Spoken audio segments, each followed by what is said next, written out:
우리에게 주시는 하나님의 말씀 시편 56편을 같이 한번 보겠습니다. 시편 56편 1절에서 13절 말씀 제가 카톡방에 올려놨죠. 우리 다 같이 읽겠습니다. 하나님이여 내게 은혜를 베푸소서. 사람이 나를 삼키려고 종일 치며 압제하나이다. 내 원수가 종일 나를 삼키려 하며 나를 교만하게 하는 증가들이 많사오니 내가 두려워하는 날에는 내가 주를 의지하리이다. 내가 하나님을 의지하고 그 말씀을 찬송하올지라. 내가 하나님을 의지하였은즉 두려워하지 아니하리니 혈육을 가진 사람이 내게 어찌하리이까. 그들이 종일 내 말을 곡해하며 나를 치는 그들의 모든 생각은 죄악이라. 그들이 내 생명을 엿보았던 것과 같이 또 모여 숨어 내 발자취를 지켜보나이다. 그들이 악을 행하고야 한전하오리이까. 하나님이여 분노하사 묵백성을 낮추소서. 나의 유리함을 주께서 개수하셨사오니 나의 눈물을 주의 병에 담으소서. 이것이 주의 책에 기록되지 아니하였나이까. 내가 아뢰는 날에 내 원수들이 물러가리니 이것으로 하나님이 내 편이심을 내가 아나이다. 내가 하나님을 의지하여 그의 말씀을 찬송하며 여호와를 의지하여 그의 말씀을 찬송하리이다. 내가 하나님을 의지하였은즉 두려워하지 아니하리니 사람이 내게 어찌하리이까. 하나님이여 내가 주께 소원함이 있었은즉 내가 감사제를 주께 드리리니 주께서 내 생명을 사망에서 건지셨습니다. 주께서 나로 하나님 앞 생명의 빛에 다니게 하시고 실족하지 아니하게 하지 아니하셨나이까. 아멘. 저는 오늘 이 말씀으로 두려워하지 아니하리니 이런 제목으로 잠시 말씀을 나누고자 합니다. 지난 주간에 이어서 이렇게 다시 야외 예배를 드리게 되었습니다. 이렇게 우한폐렴이 다시 우리나라에서도 다시 또 이제 번지고 있어서 조심스러운 그런 상태에서 이렇게 야외 예배로 드리게 됐습니다. 며칠 전에 이제 뉴질랜드에서 그 우한 코로나 바이러스에 대해서 이제 종식을 선포하는 놀라운 일이 있었는데 뉴질랜드뿐 아니라 오늘 신문에 나온 걸 보니까 좀 몇 나라가 더 종식이 가까운 슬로바키아를 비롯해서 몇 나라가 있더라고요.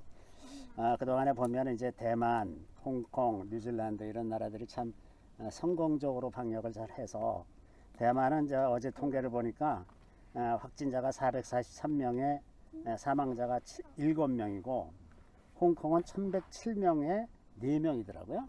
아주 굉장히 양호하죠. 그 뉴질랜드는 1504명이 확진자였고 22명이 이제 사망자였습니다.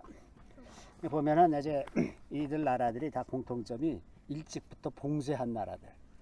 일찍부터 봉쇄를 하는 거가 이제 제일 쉬운 방법이고 돈 안 드는 방법이었는데 우리가 이제 그 때를 좀 놓친 것 같아서 참 안타깝고요. 그런데 이게 이제 완전히 종식이 되려면 그 백신이 개발돼야 되고 치료제가 개발이 돼야 이제 비로소 다시 예전처럼 돌아갈 텐데 아마도 이제 그 보통 예측하기를 내년까지는 되지 않을까 그렇게 생각합니다. 그러니까 내년은 가야 비로소 이제 좀 괜찮아지지 않을까 이런 생각을 합니다. 그래서 이제 이게 팬데믹 전 세계적인 유행병에서 엔데믹으로 그러니까 늘상 있는 인플루엔자처럼 늘상 다시 유행처럼 유행병처럼 생길 수 있는 그런 상태로 이제 변하고 있다고 생각이 들죠. 그래서 이제 우리가 너무나 다 경험하는 바처럼 지금까지와는 완전히 다른 그런 세계가 될 것이 분명한데 무엇보다도 이제 이럴 때 그 상식이 흔들리는 그러니까 두려움에 사람들이 이제 사로잡히다 보면 어떤 합리적인 판단이나 생각을 하지 않고 두려움에 사로잡혀서 이제 과도한 생각을 하게 되는 경우들이 생겨서 어떤 두려움이나 편견을 만들어내게 되죠. 옛날에 이제 패스트가 유럽에 창궐 할 때 그 유대인들이 퍼뜨린다는 소문을 내 가지고 유대인들이 굉장히 많이 희생을 당했는데 그 당시에 유대인들은 패스트에 덜 걸렸었단 말이죠. 그런데 알고 보니까 유대인들의 정결 예식이 어려서 이게 몸에 배 있었기 때문에 전통적으로 그래서 잘 씻고 위생 관리를 잘해서 그렇게 된 건데 근데 이제 제 외부인들이 보기에는 쟤네들은 왜 잘 안 걸리는 거야? 쟤네들이 퍼뜨렸구나. 이렇게 돼 가지고 이제 유대인들이 이렇게 많이 피해를 받고 또 이제 1929년인가요? 관동 대지진 때는 그 조선 사람들이 이제 일본 사람들을 약탈하려 한다. 그래가지고 그런 소문을 퍼뜨려가지고 이제 조선 사람들이 굉장히 많이 피해를 입었던 그런 사건들도 있었죠. 그래서 이렇게 사람들이 공포에 사로잡히면 비상식적이고 그 비합리적인 그런 거에 사로잡히기가 쉬운데 우리가 살아가는 시대가 이제 그렇게 될 가능성이 굉장히 많은 거죠. 요즘에 뭐 미국에서 그 흑인 때문에 이제 시위가 일어나는데 시위가 일어나는 거 보면 이게 과도하게 반응하는 일들이 자꾸 많이 생기고 그것이 폭동으로 이어지고 이제 모든 걸 더 과도하게 해석하고 이러는 경향이 이제 많이 있는 거죠. 그리고 그거를 마치 그래도 되는 것처럼 자꾸 행동하게 되고 그렇게 됐는데 근본적으로 해서 우리가 무엇을 두려워하는가 이 문제가 참 다시 한번 생각해 봐야 될 문제가 아닌가. 우리가 도대체 무엇을 두려워해서 이렇게 코로나 바이러스 앞에서 두려워하는가라고 생각해 보면 뭐 사람마다 조금씩 다르겠지만 어떤 사람은 그 고통을 두려워할 수도 있고 어떤 사람은 그 죽음을 두려워할 수도 있을 것 같아요. 뭐 죽는 건 괜찮은데 그 앞에 고통이 싫다 그러는 사람들도 있고 여기 손 들었어요. 그리고 이제 죽는 게 두려운 사람들도 있고 그렇죠. 자, 이제 고통이라고 하는 것은 그 성경적으로 보면 그 사람의 원죄로 말미암아 이제 고통이 들어오게 됐는데 그래서 고통과 사망은 전적으로 죄의 결과라는 것이 분명합니다. 그런데 그 고통을 받아들이는 자세는 믿는 사람과 그렇지 않는 사람들이 이제 크게 다를 수가 있어요. 믿지 않는 사람들에게 고통은 그저 죄에 대한 형벌이거나 혹은 이제 하나님을 알 수 있는 기회가 되기도 하지만 하나님을 아는 기회가 되는 경우는 사실 그렇게 많지는 않은 것 같아요. 그러나 어쨌든 그것이 어떤 계기가 될 수는 있죠. 지금처럼 이렇게 코로나 바이러스 같은 그런 전염병이 돌 때 그래도 사람은 이 인생의 근본적인 문제에 대해서 한 번쯤 생각해보는 그런 시간을 가질 수도 있기 때문에 아마 하나님을 생각할 기회가 될 수 있을지 모르겠습니다. 그래서 고통을 통해서 자신의 인생과 그 내면을 살펴볼 수 있는 그런 기회가 된다는 점에서 고통은 반드시 나쁜 것만 아니다 하는 생각이 듭니다. 또 이제 믿는 사람들에게는 이제 고통이라고 하는 것은 우리 안에 있는 부적절한 것들, 그것들을 걸러내는 필터 역할을 하죠. 그래서 고통을 통해서 사람은 이제 거룩함으로 나아가게 됩니다. 고통이 없으면 스스로 거룩해지는 경우는 제 평생에는 이제 본 적이 없어요. 사람은 다 어떤 어려운 일이 있어야 비로소 이제 인생에서 자기가 추구하던 불필요한 것들, 부질없는 것들, 괜히 뭐 사람들 앞에 좀 폼 좀 잡고 좀 내세우려고 했던 이런 것들 다 이제 하나하나씩 다 버리게 되고 그러면서 점점 정결한 영혼으로 거듭나는 거죠. 그래서 고통은 그리스도인들에게 그렇게 나쁜 것만은 아닙니다. 고통을 통과할 때는 참 괴롭지만 그게 있어야 비로소 우리가 조금 더 나은 사람이 되기 때문에 이제 소망이 있는 거죠. 그 전북 남원에 그 동강원이라는 데가 있습니다. 1948년에 그 여순 반란 사건이 일어나면서 이제 고아들이 많이 생기니까 이현필 선생이라는 분이 그 고아들 600명을 모아서 기르던 곳인데 거기 이현필 선생이라는 분은 거기서 이제 결핵 환자들을 돌보다가 자신도 결핵에 걸려서 52세 때 1964년에 이제 돌아가셨다고 합니다. 그런데 이분에 관한 에피소드가 굉장히 많아요. 이분이 우리나라에 개신교의 그 수도원 운동을 시작하신 분이나 마찬가지인데 그래서 맨발의 성자라고 이렇게 불리기도 하는 그런 분이십니다. 이분이 굉장히 그 깊은 영성과 그 실천적인 삶으로 많은 에피소드가 전해지는 가운데 한 번에 이런 기도를 하셨다 그래요. 이제 병이 걸려서 굉장히 고통스러웠는데 이분이 기도하기를 고통을 더하여 달라. 내게 더 많은 고통을 달라. 주님께서 당하신 고통에 비하면 나는 정말 아무것도 아니니까 더 많은 고통을 달라고 그렇게 막 간절히 기도했는데 병이 나았대요. 이런 분도 있습니다. 세상에는 이렇게 고통을 통해서 오히려 더 하나님께 가까이 가는 그런 경우가 있죠. 두 번째는 이제 우리가 그 죽음을 두려워할 수가 있는데 죽음은 사실은 우리가 그리스도와 함께 있게 될 것이라는 소망이 확실한 사람이라면 죽음을 두려워할 것이 별로 없죠. 그래서 이제 죽음 자체는 별로 두려워하지 않는데 많은 사람들이 어떤 걱정을 하냐면 내가 죽은 후에 남게 되는 사람들에 대한 걱정. 내가 죽고 나면 내 자녀들은 어떻게 될 것이냐, 어린 자녀들은 어떻게 될 것이며 내 부모는 어떻게 될 것이며 내 아내와 남편은 어떻게 될 것인가. 그 남은 사람들의 걱정을 하게 되면 아주 이게 죽는 게 너무나 안타깝고 두려운 일이 될 수도 있죠.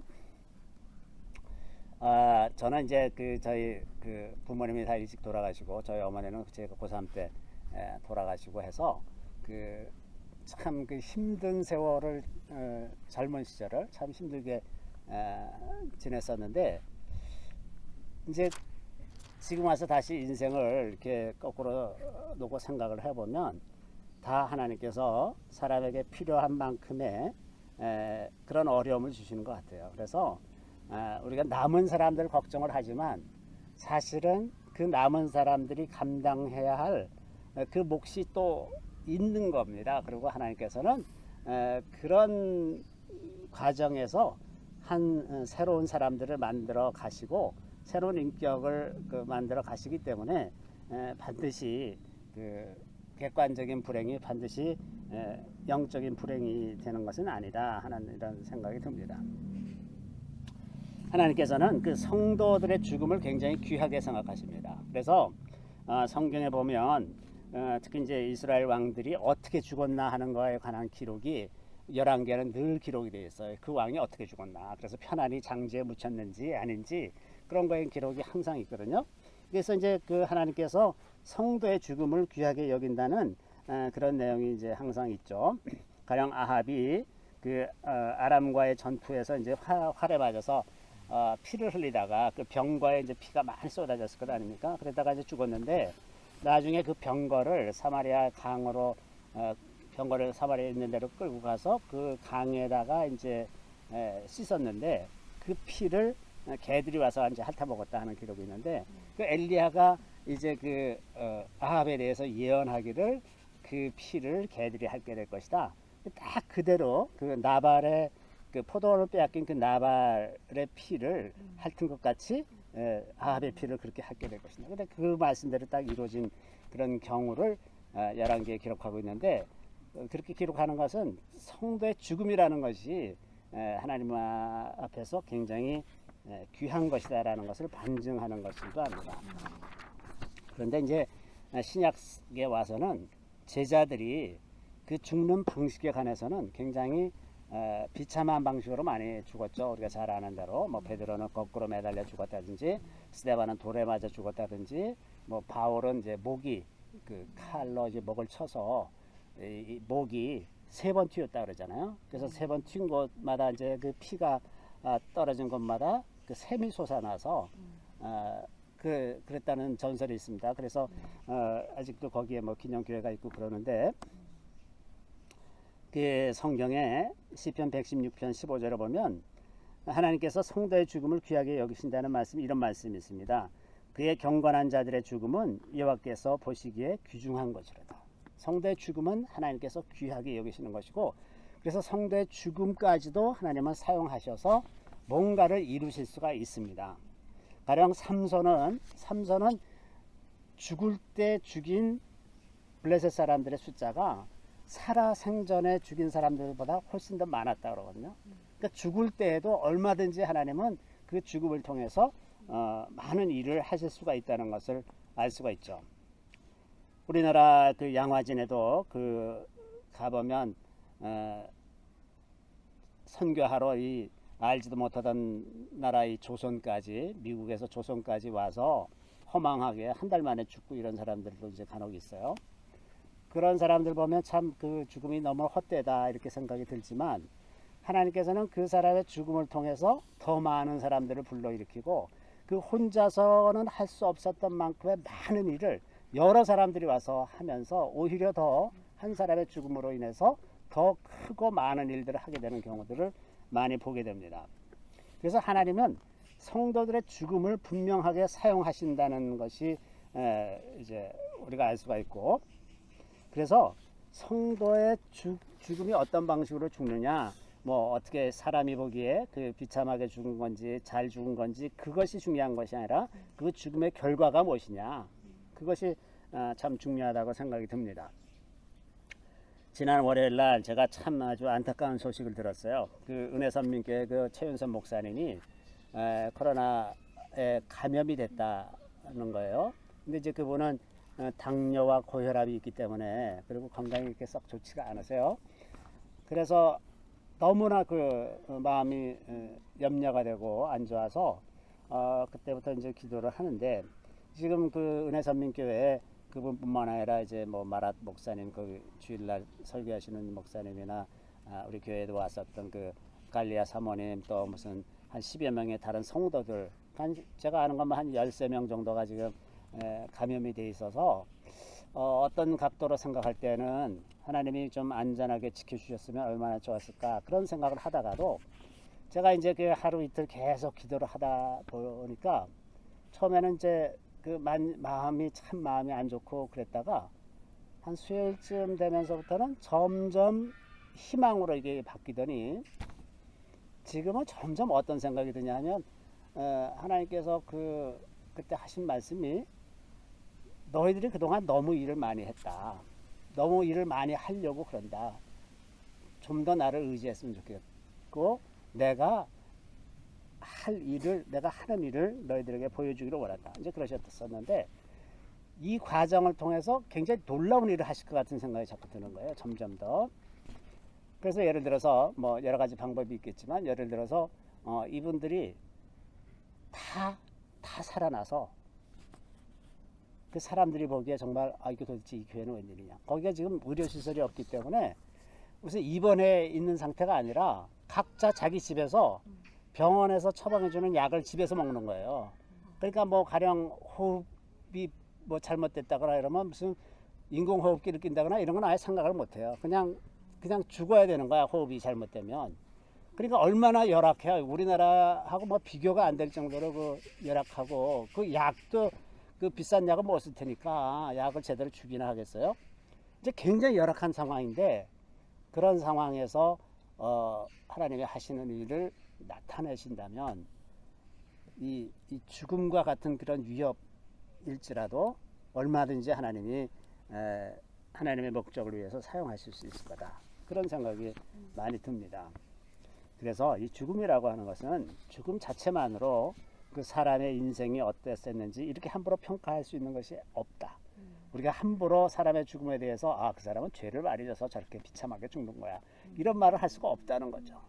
그것이 비참한 방법으로든 어떻게 되든 그 죽음의 결과가 무엇이냐, 무슨 열매를 맺고 있느냐, 이런 것도 우리가 생각해 봐야 된다고 하는 거죠. 그래서 그 요한계시록 14장 13절에 환난 전에 죽는 것이 복이 있다, 그런 말씀이 있잖아요. 우리가 그런 관점을 좀 분명히 가졌으면 좋겠어요. 죽음이라는 것에 대해서 우리가 좀 하나님께서 죽음을 사용하시는 그것에 대한 관점을 이해한다면 죽음에 대해서 이렇게 두려워할 것도 없을 것 같고, 고통에 대해서도 마찬가지라고 이런 생각이 들어갑니다. 자, 오늘 본문에 이제 그 하나님, 이제 다윗이 아마도 그 블레셋 가드 왕 아기스한테 피했을 때 이제 이 사람이 블레셋 사람을 죽인 그 사람이 아니냐 그러면서 부하들이 이제 그 아기스한테 끌고 갔더니 이러다 완전히 죽을 뻔했잖아요. 그래서 이제 그 미친 척하고 침 질질 흘리면서 이제 그렇게 위장을 해가지고 겨우 살아난 그때쯤에 쓴 시 같아요. 그러니까 얼마나 이제 그 정말 똥줄 타고 이제 죽게 생겼구나 하고 이러는 그 긴박한 상황에서 얼마나 두려웠겠어요.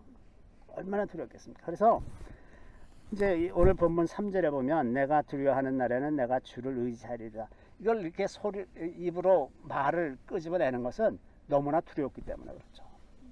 내가 너무나 두려워서 하나님을 의지하지 않으면 도대체 견딜 수가 없을 것 같은 상황이니까 내가 주를 의지하리이다 그러면서 그것을 더 확인하기 위해서 4절에 내가 하나님을 의지하고 그 말씀을 찬송할지라 내가 하나님을 의지하였은즉 두려워하지 아니하리니 혈육을 가진 사람이 내게 어찌하리까, 이렇게 말하지만 사실은 두려워서 하는 얘기죠. 이게 두렵지 않으면 얘기할 필요도 없어. 근데 너무나 두렵기 때문에 이 말을 이제 해냈어요. 해내고 나니까 또 이제 막 여러 가지 생각이 듭니다.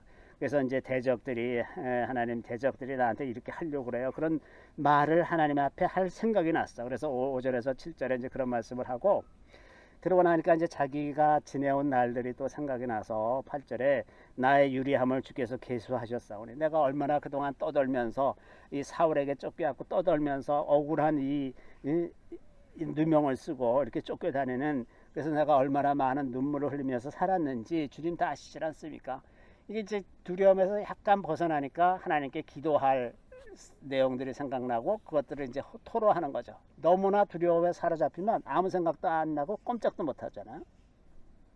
근데 이제 한번 뱉어내니까 이제 조금 숨을 돌리고 기도할 내용들이 생각나고 그래서 기도하기 시작합니다. 그래서 그러니까 조금씩 믿음이 생기기 시작하니까 9절에는 내가 아뢰는 날에는 내 원수들이 물러가리니 이것으로 하나님이 내 편이심을 내가 아나이다. 이렇게 될 거야. 그리고 이제 내가 하나님께서 내 편이신 것을 내가 이제 알 수 있게 됐을 거야, 될 거야. 이렇게 막 자기 스스로에게 다짐을 하고서 다시 이제 선포하기를 10절, 11절에 내가 하나님을 의지하여 그의 말씀을 찬송하며 여호와를 의지하여 그의 말씀을 찬송하리이다. 다시 이제 말씀으로 또 돌아가고 11절에 보면 내가 하나님을 의지하였은즉 두려워하지 아니하리니 사람이 내게 어찌하리까. 다시 또 한 번 더 얘기합니다. 확인하듯이 자기 스스로에게 확인하듯이 또 얘기하고 12절에 또 한 번 이제 그렇게 얘기하기를 하나님이여 내가 주께 소원함이 있사온즉 내가 감사제를 주께 드리니 이미 하나님이 응답하셨다고 생각을 하고 주께서 나를 구원하시면 내가 주님께 감사제를 드리겠습니다. 이렇게 소원하고 나서 그것을 다시 확인하는 거예요. 이렇게 될 거다, 될 거다. 이렇게 자꾸 마치 자기 최면을 거두듯이 자꾸 말씀으로 다시 확인하면서 자기 그 두려움을 이겨나가는 것을 봅니다. 우리가 이제 우리 인생 가운데 오는 이 그 고통과 두려움이 어찌 그렇게 쉽게 떨궈지겠어요. 우리가 아무리 믿음이 있다 한들 눈앞에 닥치는 그 어려움을 그냥 쉽게 극복할 수는 없을 것 같습니다. 그러나 이 다윗이 그랬던 것처럼 자꾸 또 다시 확인하고 되뇌이고 이렇게 하면서 우리가 자꾸 믿음을 되살리고 하나님께 더 가까이 가고 더 많이 의지하려는 노력 그런 노력을 통해서 우리가 이제 두려움에서 벗어나는 그러한 삶을 살게 될 거라 이런 생각이 듭니다. 이제 이렇게 코로나 바이러스로 인한 이러한 그 새로운 세계 질서, 새로운 인간의 그 삶의 질서가 이제 우리 안에 고착되는 그런 환경이 될 때, 그래서 두려움이 너무나 많은 시대에 살아갈 것이라는 생각을 일단 해봐야죠. 그런 세계 속에서 우리가 어떻게 살 것인가? 우리가 어떻게 하나님을 의지하면서 살 것인가 라고 봤을 때 우리가 이 다윗처럼 우리의 마음을 어떻게 다잡고 하나님께 가까이 가고 하나님을 의지하면서 이것을 이겨내면서 살 것인지 다시 한번 생각해보는 그런 기회가 됐으면 합니다. 우리 잠깐 기도하겠습니다. 우리 주님을 찬양합니다. 주님, 사방이 이제 대적으로 둘러싸여 있고 대적들이 우리를 위협하여 우리의 생명을 위협하고 우리 안에 있는 여러 가지 연약함을 이제 이용해서 우리를 크게 위협한다 할지라도 우리에게 믿음을 주시는 주님께서 우리의 마음이 오히려 점점 더 주님께로 가까이 수 있게 해주시고 주님의 그 하셨던 놀라운 일들을 기억하여 주님께로 돌이키는 그러한 힘이 저희 안에 있게 하여 주시기를 원합니다. 우리가 심히 연약한 것을 불쌍하게 해주시고 우리가 두려울 때 주님 우리 편에 되어 주셔서 우리가 계속해서 믿음으로 주님께로 가까이 갈 수 있는 그것이 우리 안에 계속 남아 있을 수 있게 도와주시기를 간절히 바라고 원합니다. 오늘 세상이 너무나 많은 어려움 가운데 빠져들고 있습니다. 그 가운데서 우리가 흔들리지 아니하고 주님을 바라볼 수 있도록 도와주시기를 간절히 바라고 모든 말씀을 할 적마다 우리 구주 예수 그리스도의 이름으로 감사하며 기도드리옵나이다. 아멘.